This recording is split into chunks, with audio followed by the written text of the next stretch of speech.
actually Nahida, aren't you? Paimon felt like Catherine was acting weird when we met at the Sub-Zero's festival. And Dunyarzad, did you save her? It's a really long story. We shouldn't disturb her. Her consciousness is still weakened. Let's chat somewhere else. How about by the Traveler's favorite bench?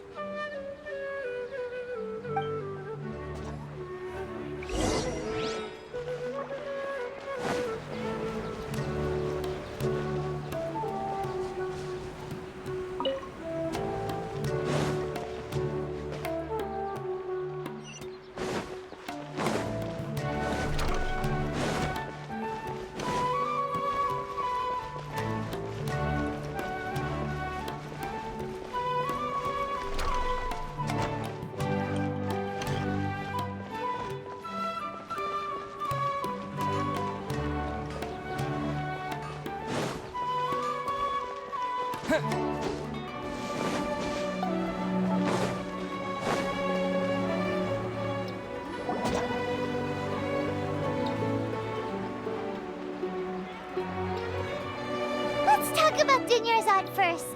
It's such a relief that she's all right.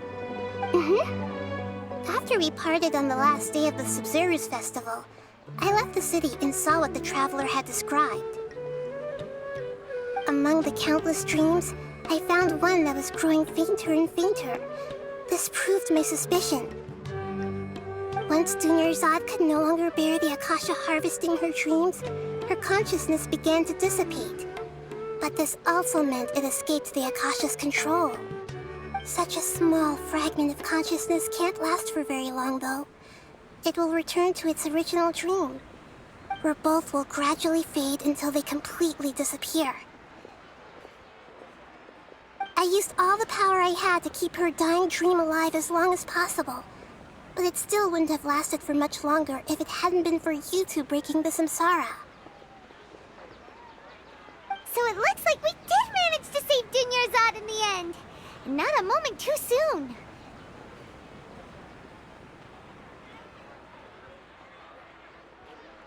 Huh? Why are you two smiling so happily? I thought you'd be so moved that you'd start crying. I need to spend more time observing human emotions. Both are fine. Everyone reacts differently. All right. You two must have a lot of other questions for me, right? After all, you saved my faithful believer. As your reward, I will answer any and all questions. At the Avidia Forest, there was this incense that made the Traveler fall unconscious and dream of a huge tree and a red sky. You also heard someone's voice, right? It said world and forget me. Yeah, so you do know! We've been wanting to ask you what that was about, and if the red sky was related to Conria. It seems like the Traveler established a connection to Irminsul. That was a message left by Greater Lord Rukkhadevata's residual consciousness in Irminsul. Perhaps her last memory before she died. As you two probably know, Greater Lord Rukkhadevata disappeared after the disaster in Conria. The timings of these events do line up, so your suspicions are reasonable. A message from Greater Lord Rukkhadevata? We thought it was from the Scarlet King. The Scarlet King? That god who died even longer ago? Some present-day desert dwellers still worship him. You probably just heard some of their conspiracies. Okay, so what does the message mean?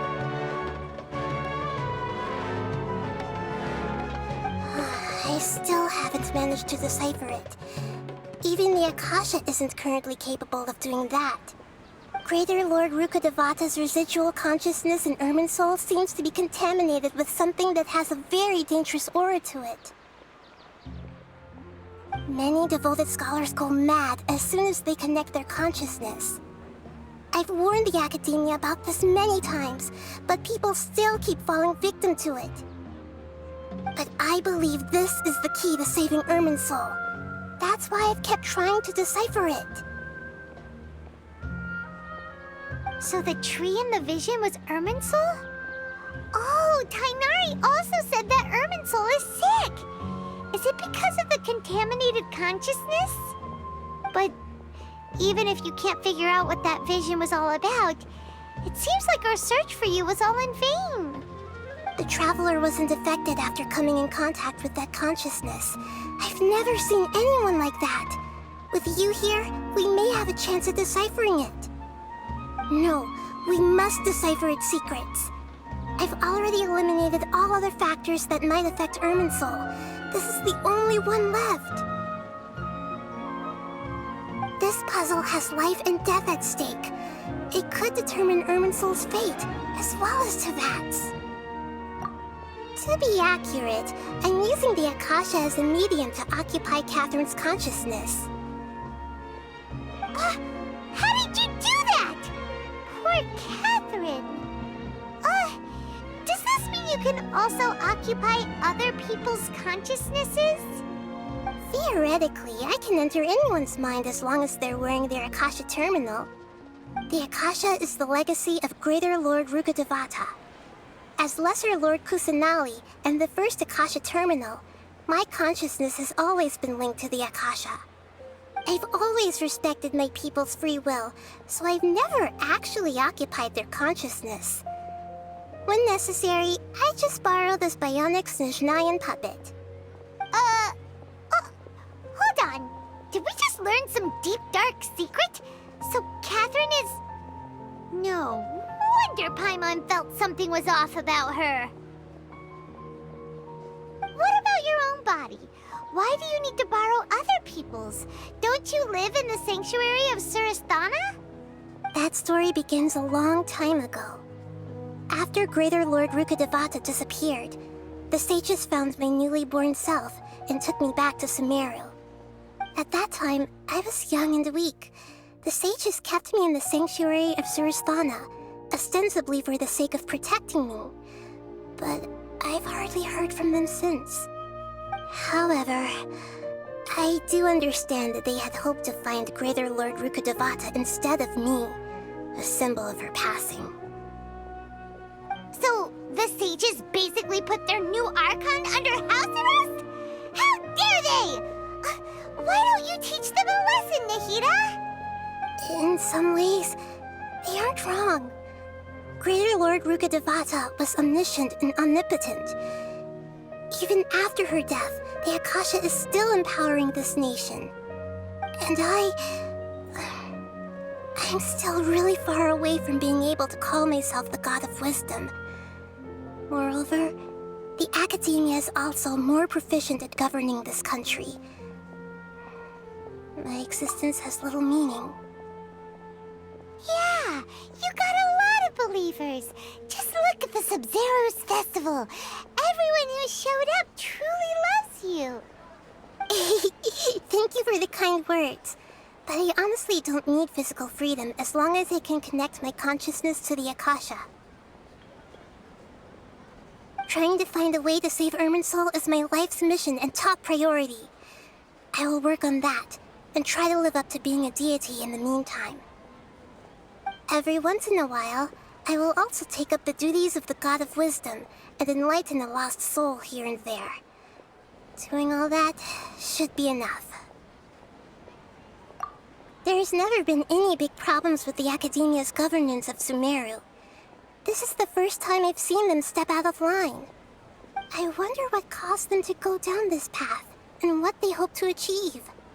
Even though the city's residents haven't noticed anything strange, if the traveler hadn't broken the Sub-Zero's samsara, the situation could have become dire. I tried to do some investigating in the Akasha, but I couldn't find anything suspicious. And all the people of interest seem to purposely avoid wearing their Akasha terminals. I think they're deliberately trying to hide something. Oh, that reminds Paimon. In Gandharvaville, there was a sage who had invited Tainari to join some kind of project. Could it be related? Regardless, I need to first investigate the sage's motives, make things right, and punish them if needed. But I'll have to be discreet, or they'll see me coming. You mean how the Akasha stops you from having dreams? Yeah, it's been such a long time. No one's noticed something's up? It's not that no one noticed. It's more like no one cared. Ultimately, it's all rooted in the sage's misdirection. Misdirection? The sages convinced everyone to believe that being unable to dream is a sign of rationality and wisdom. Not dreaming is a badge of honor in Sumeru.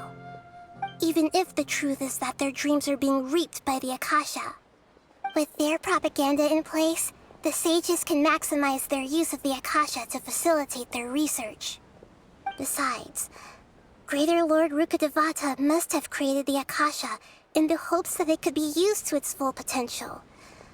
That's why I've never come out strongly against this. Anyway, the perspective advocated by the sages drowned out any voices of doubt. By now, even those who never use Akasha terminals find it too shameful and embarrassing to talk about their dreams. Got it! I hope my answers were satisfactory, seekers of knowledge. To be honest, maintaining Dunyarzad's fading dream took a lot of mental energy. I think I may need to rest for a while. Oh, and you don't need to worry too much about the sage's activities for now.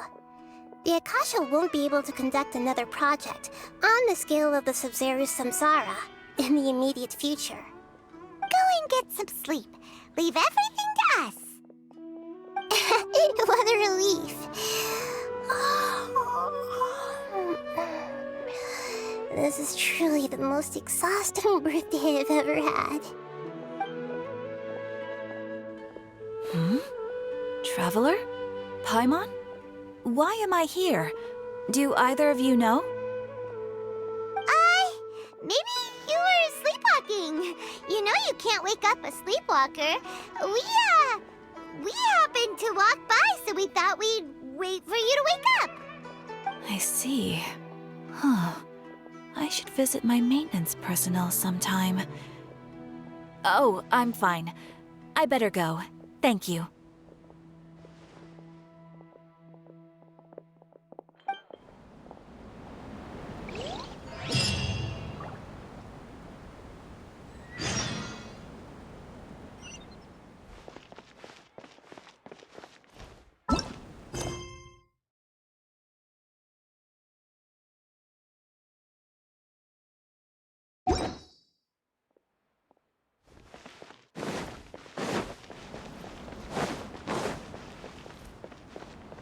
Ad Astra Abyssosk. Welcome to the Adventurers Guild.